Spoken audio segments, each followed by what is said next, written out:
At exactly 9:14 a.m., the temperature in room SC-47 of the Hart Senate office building seemed to drop to freezing point.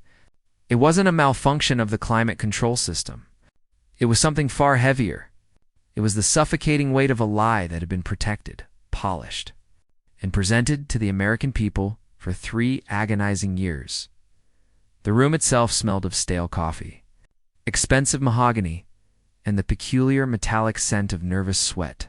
24 senators sat around the horseshoe-shaped dais, their faces illuminated by the harsh glare of the CSPA and cameras. Aides scurried in the background like shadows, clutching stacks of paper that would soon become irrelevant. But the center of gravity wasn't the chairman, nor was it the press corps packed into the gallery. The center of the universe, at least for this moment, was the man sitting alone at the witness table. Alejandro Mayorkas. He did not look like a man under investigation. He looked like royalty holding court. He adjusted the cuffs of his bespoke Italian suit, checked the alignment of his microphone with agonizing slowness, and took a deliberate sip of water. His body language screamed a single message to everyone watching: I am untouchable. You cannot hurt me. I own this room.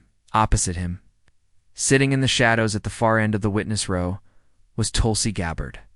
If Mayorkas was the fire consuming all the attention, burning with arrogance, Gabbard was the void. She sat with absolute, terrifying stillness. Her hands were folded on the table. She had no notes, no water glass, no aides whispering in her ear. She was simply watching him, her eyes fixed on his neck with the unblinking intensity of a predator waiting for the wind to change. The chairman cleared his throat, the sound echoing through the tense silence. Secretary Mayorkas, the floor is yours. The committee is ready to receive your assessment on the southern border stability. Mayorkas leaned into the microphone.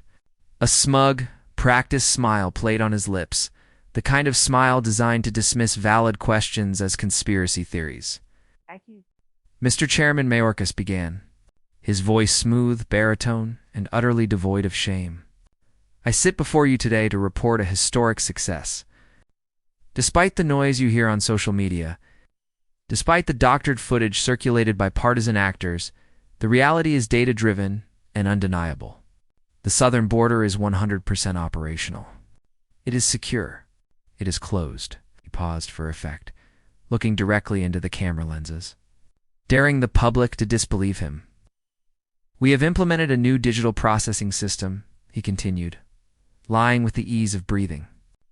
This system, which we call entry flow, has reduced illegal crossings by 94% in the last quarter alone. The images of chaos are outdated. The reports of lost migrants are fabricated. My department has achieved what no previous administration could. We have solved the border crisis. A murmur of disbelief rippled through the Republican side of the dais. Senator Cruz leaned forward, his face reddening. Senator Hawley scribbled furiously on a notepad. They knew he was lying. Everyone knew he was lying. But knowing a lie and proving a lie are two different things in Washington, D.C. Mayorkas had the numbers. He had the charts. He had the bureaucracy on his side. He continued his monologue for another 10 minutes, filling the air with empty buzzwords: interagency, synergy, humanitarian streamlining, biometric efficiency. It was a masterclass in bureaucratic misdirection. He was burying the truth under a mountain of boring technical jargon, hoping the committee would simply give up and go home. But Tulsi Gabbard didn't move. She didn't look at the charts. She didn't look at the senators. She was looking at a small, almost invisible bead of sweat that had just formed on Alejandro Mayorkas's temple. She knew. Thank you, Mr. Secretary, the chairman said, sounding exhausted. I recognize Tulsi Gabbard for the intelligence community's cross-assessment. The air in the room shifted instantly. The murmur stopped. The aides stopped shuffling papers. Even the ventilation system seemed to go quiet. Gabbard didn't speak immediately.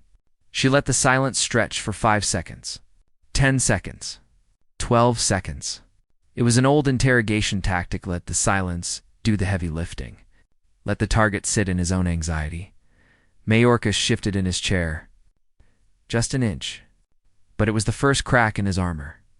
Mr. Secretary, Gabbard finally said. Her voice was quiet, calm, and sounded like ice cracking on a frozen lake. You used the phrase data-driven 7 times in your opening statement. Mayorkas regained his composure, smiling condescendingly. Accuracy is important to my department director. I agree, Gabbard said. She slowly reached down to the floor and lifted a heavy red folder onto the table. It made a dull thud sound that echoed in the microphones. Accuracy is everything. Mayorkas stared at the folder. It wasn't a standard government binder. It was an old-school thick dossier, the kind used for raw intelligence. On the cover, stamped in bold black ink, were the words, Operation Open Door, Eyes Only. Mayorkas stopped smiling. You claim the entry flow system reduced crossings by 94%, Gabbard continued, her hand resting on the cover of the folder. Is that figure based on the number of people apprehended, or the number of people you recorded? It is. Based on the total operational dataset, Mayorkas stammered slightly, using more jargon to hide. The methodology is standard DHS protocol. That's not what I asked, Gabbard said, cutting him off with surgical precision. I asked if the system counts every person who crosses, or only the ones you choose to enter into the iPad logs? Mayorkas' eyes darted to the chairman, then back to Gabbard. He was calculating. If he admitted the truth, he was finished. If he lied to the head of national intelligence, he was committing perjury. So he chose a third option. Aggression. Mayorkas shouted, his voice suddenly loud and angry. He stood up halfway, pointing a finger at Gabbard. I resent the implication. This is exactly the kind of interagency hostility that endangers our national security. He turned his anger toward Gabbard, trying to bully her into submission. Director Gabbard, let me be very clear. The operational metrics of the Department of Homeland Security are classified under Title 50, Section 3091. You do not have the clearance to audit my internal processing methods in an open hearing. You are crossing a dangerous line. He was shouting now, his face flushing red. I am protected by Departmental Immunity Protocol 7. Any attempt to discuss the entry flow source code or its data collection methods is a violation of the National Security Act of 1947. If you are suggesting that you have accessed my internal servers without a warrant, you are confessing to a felony right here on national television. It was a brilliant, desperate defense. He was wrapping himself in the flag and the law. He threatened her with arrest. He threatened her with the Espionage Act. He used complex legal terms, like executive privilege regarding deliberative process and sovereign immunity of agency heads. For 3 minutes, Mayorkas ranted. He pounded the table. He looked at the cameras, playing the victim. He tried to turn the hearing into a debate about her authority. Rather than his crimes, I will not sit here, Mayorkas spat, wiping spit from his lip, and be interrogated about classified procedures by an intelligence director who thinks she is above the law. I demand this questioning be stricken from the record. He sat back down, breathing heavily, straightening his tie. He thought he had one. He thought he had created enough legal smoke to hide the fire. He looked at Gabbard with a look of pure hatred mixed with triumph. Gabbard waited for him to finish. She waited for the echo of his shouting to fade away. She waited until the room was so quiet you could hear a pin drop.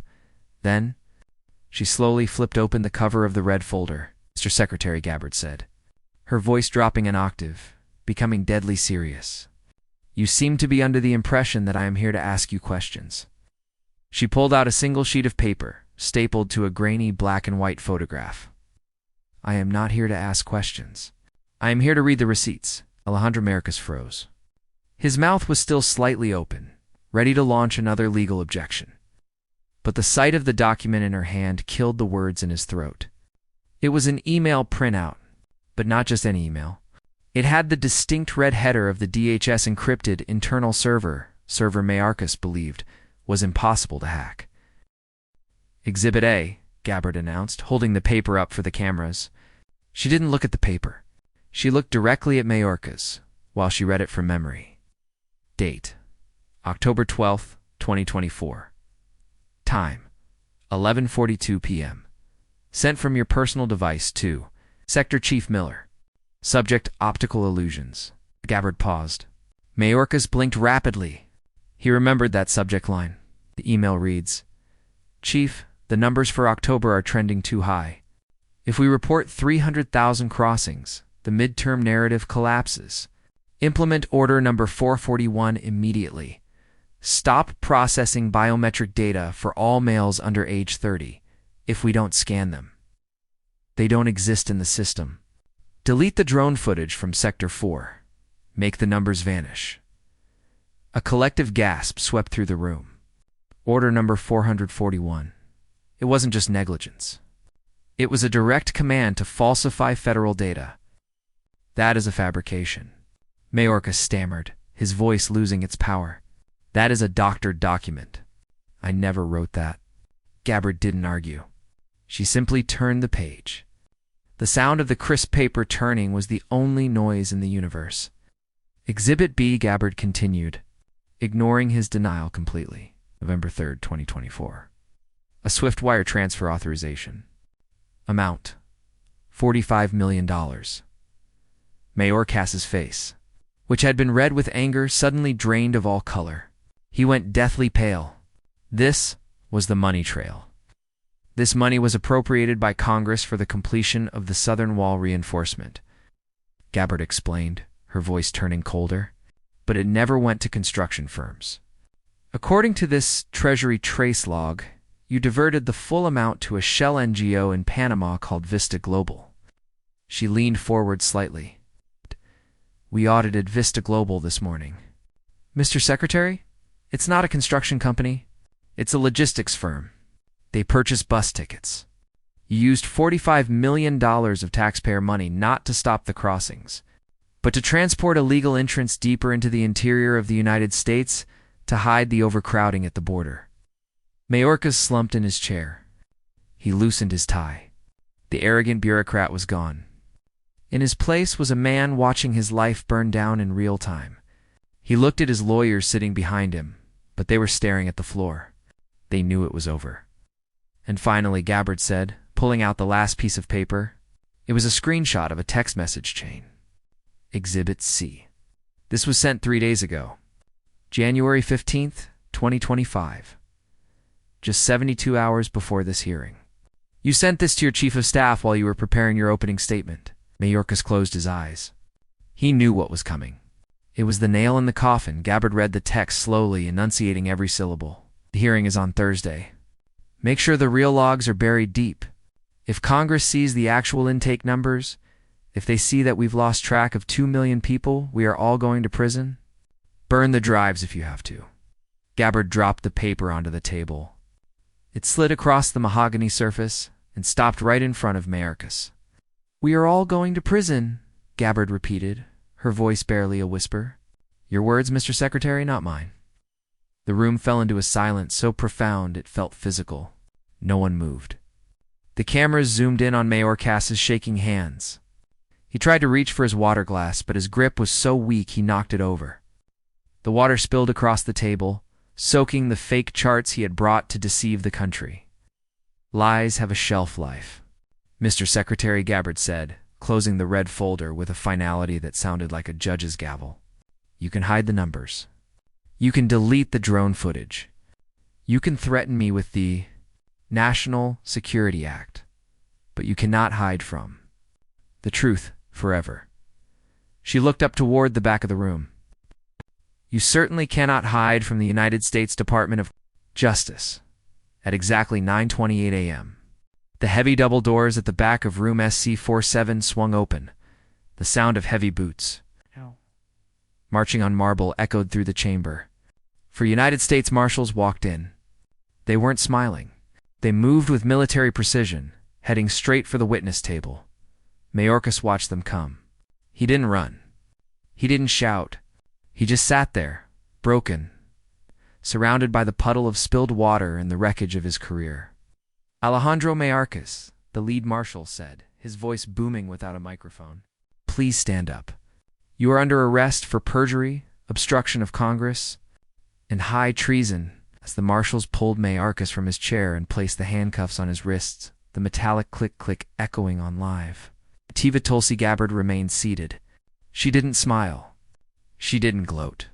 She simply took off her reading glasses, cleaned them slowly, and watched justice serve its course.